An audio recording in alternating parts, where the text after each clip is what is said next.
Ahkam en bref. Le mariage islamique. L'islam a régulé la relation entre l'homme et la femme. Ainsi, le mariage a été légiféré. Des règles ont été fixées afin de protéger les droits individuels et pour le bien de la famille et de la société.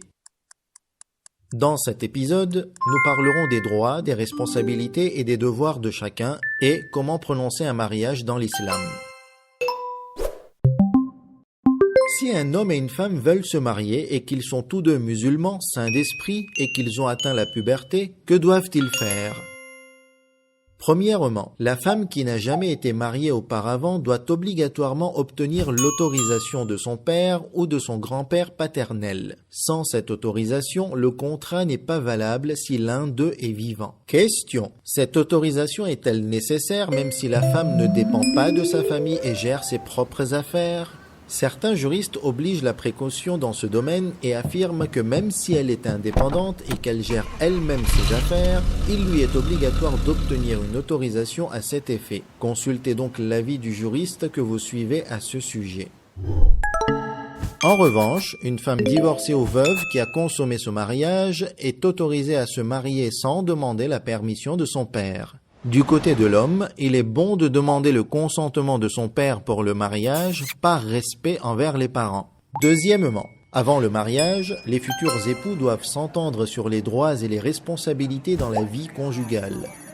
L'islam a prévu des règles pour les relations maritales qui clarifient les obligations d'un couple. De nombreux musulmans acceptent ces règles de base telles qu'elles sont, mais les époux sont libres de reconsidérer certains droits et devoirs et d'ajouter de nouvelles clauses. Passons ensemble en revue certains des points les plus importants. Tout d'abord, voici les devoirs du mari. Il est tenu de donner le mahr à son épouse selon sa demande. Il doit fournir à son épouse la nourriture, les vêtements et le logement conformes à son statut social et à sa dignité. Il doit satisfaire les besoins sexuels de sa femme au moins une fois tous les 4 mois. Pour plus de détails, consultez les livres de droit islamique. Voyons maintenant quelques devoirs de l'épouse. Qu'elle ne refuse pas à son mari la relation sexuelle et qu'elle ne quitte pas la maison sans son consentement.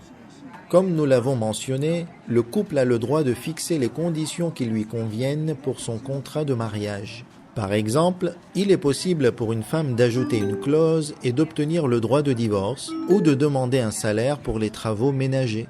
De même, un homme peut stipuler que l'épouse soit responsable de l'éducation des enfants, des tâches ménagères ou la cuisine, etc. Il est important que ces conditions ne s'opposent pas aux lois et qu'elles soient discutées avant de procéder au mariage.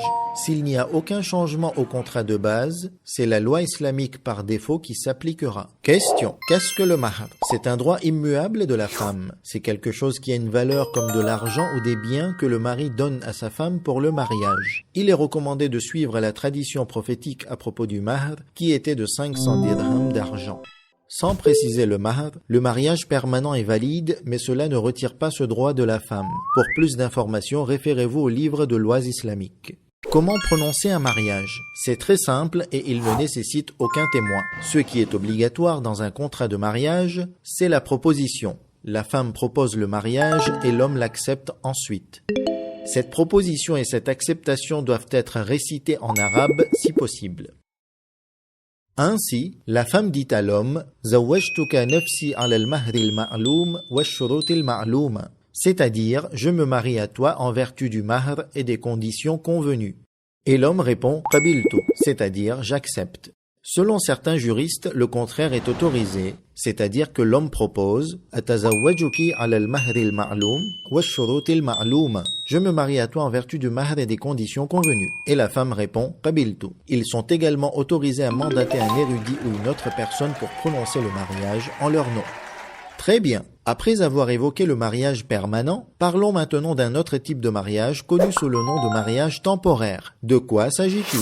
Le mariage temporaire est limité à une durée déterminée et il prend fin automatiquement à l'expiration de la période convenue au moment du mariage. Le mariage temporaire est soumis à des conditions similaires à celles du mariage permanent, comme le fait que la femme doit demander la permission à son père ou à son grand-père, etc. Mais il y a des différences dans certains points. Examinons-les ensemble. Dans le mariage temporaire, premièrement, il est obligatoire de préciser la durée. Si la durée n'est pas précisée, le contrat est nul. Certains juristes disent que si la durée n'est pas précisée, le mariage reste valable, mais il deviendra permanent. Deuxièmement, il est obligatoire de préciser le mahr, et s'il n'est pas précisé, le mariage est nul. Troisièmement, l'homme n'a pas à prendre en charge les frais de subsistance de sa femme, mais la femme peut stipuler ce droit dans le contrat de mariage.